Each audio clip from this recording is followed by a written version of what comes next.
Hi, Ida here. I was going to make a video about fire too, because that was the only of the four elements that I haven't covered. And fire is a very interesting element. I think all of the elements are interesting in one way or the other, but fire, there are a lot of different aspects to fire. I think personally that fire is something that has been important to humans from a sort of spiritual or religious perspective for an extremely long time. It was probably one of the very first things that humans started to think about in spiritual terms, I think, because it's something that is so important to us, and it's something that has been with us throughout our history. The fire is important to humans in a lot of different ways. Like we have the sun, of course, that is important for us, because without it we wouldn't be able to live.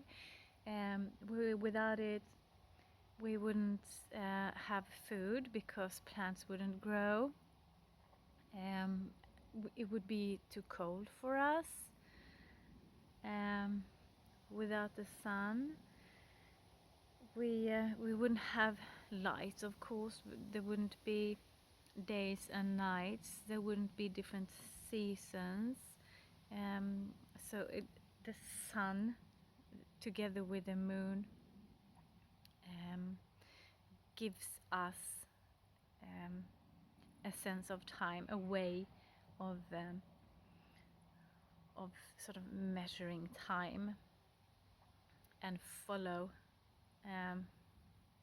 in time.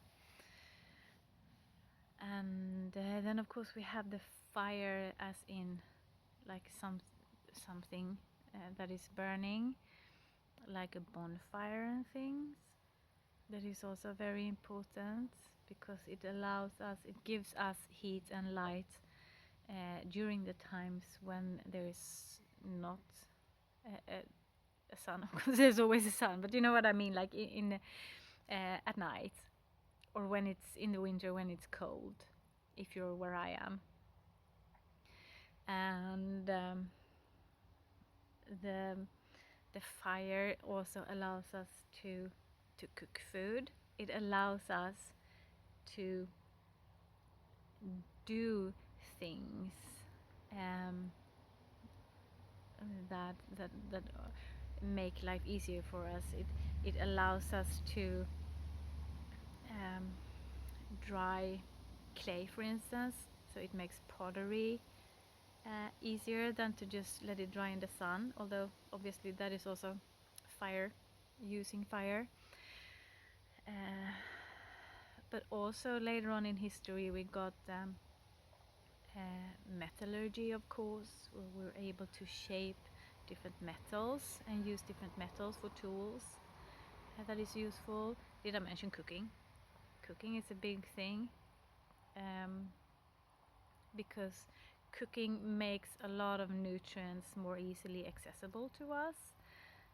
It also kills some pathogens, so it makes our food safer. So in all these ways fire is very important to us.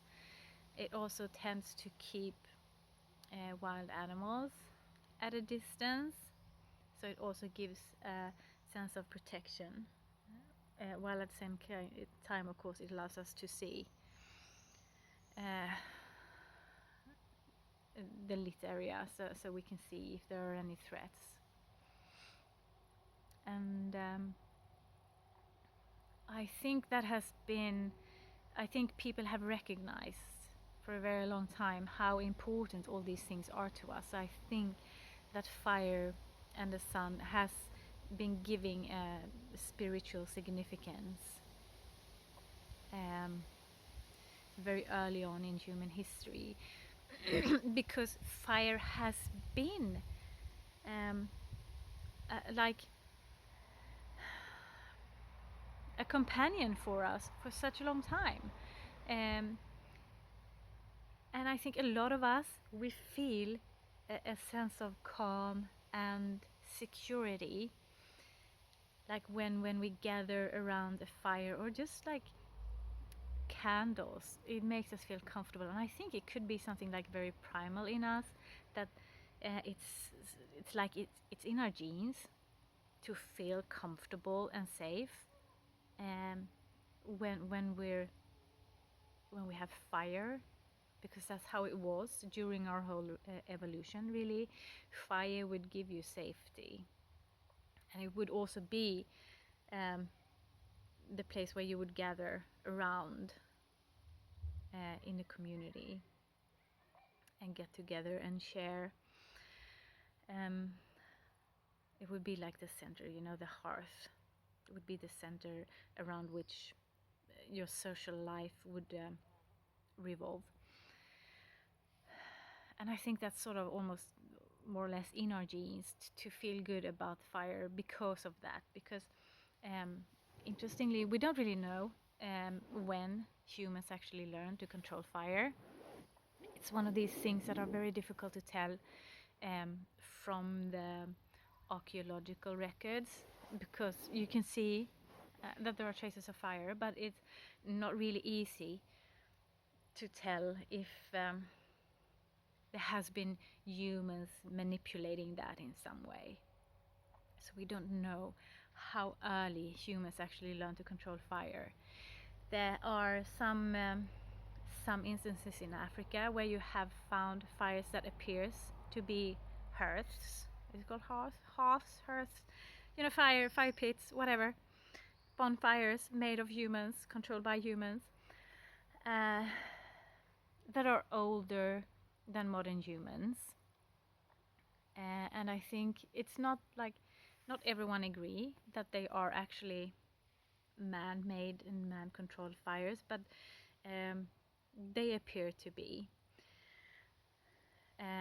that are older than modern humans, that would have been our predecessors. There would have been most likely Homo erectus that made these fires, and that would mean that fire have been our companion since even before we actually became human. That's how long our history with fire is. It was with us before we even became human, which is kind of mind-boggling, but it also shows how extremely important fire is to us. And again, it explains why so many of us have this sort of fascination with fire and are so drawn to fire, because I think a lot of us are.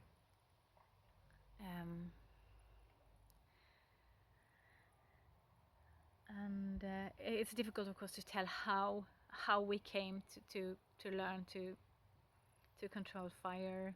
There are theories that we would watch wildfires and somehow learn how that worked, how they got started, and figure that out somehow. Or in the beginning, even if we didn't know yet how to actually start fire, we would learn to control wildfires and also keep oh my god, my English is not good enough for this.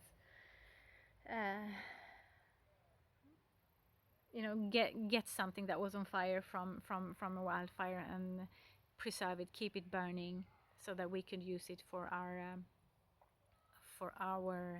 bonfires, and then find a way to preserve it while we were moving and take it with us, so we never had to start a fire over. But I don't know, we don't really know these things. But it seems like we've been doing fires for a really long time. And one thing that I also like to think about is how the elements are sort of represented inside of us. Hang on, I'm going to. Will it work? I think it'll work. Good. And fire can be a bit difficult to see because we don't actually have like a burning, flaming fire inside us. We have fluids, we have water, we have the same elements as earth, so we basically have earth in us. Obviously we breathe, so we have air, but it's not like fire in that sense perhaps. But when we think about it, when we do our nervous system, and some other things too when you think about it, but most obviously our nervous system is based on electricity. It's electrical impulses doing different things. That's how our nervous system works, and we tend to think of electricity as fire. So that's one way of seeing that we have fire inside us. Another way is that if we think about it on a more sort of symbolical level, we tend to think of some very strong emotions as fire. We tend to think of anger sometimes as fire. We say, like, you know, like the anger was burning inside me or whatever. We also tend to think of passion as a manifestation of fire. So that is also a way of seeing fire inside us. Fire is also, I talked about how earth could be cleansing. Fire, of course, can also be cleansing. It can burn away impurities. We can use that in a very practical way because we use fire, or historically at least in the past, have used fire to sterilize things for medical procedures, for instance. We still use fire to heat up water to boil and then to sterilize things in boiling water, for instance. So fire is very purifying in that way, both on a sort of spiritual, metaphysical level, but also on a very practical level.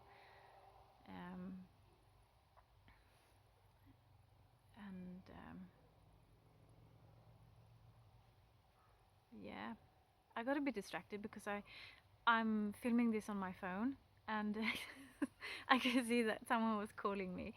That was a bit distracting. I decided to ignore it, but I think I've said what I wanted to say now anyway. So I'm just gonna finish here and call that person back and see what she wants. Thanks for watching.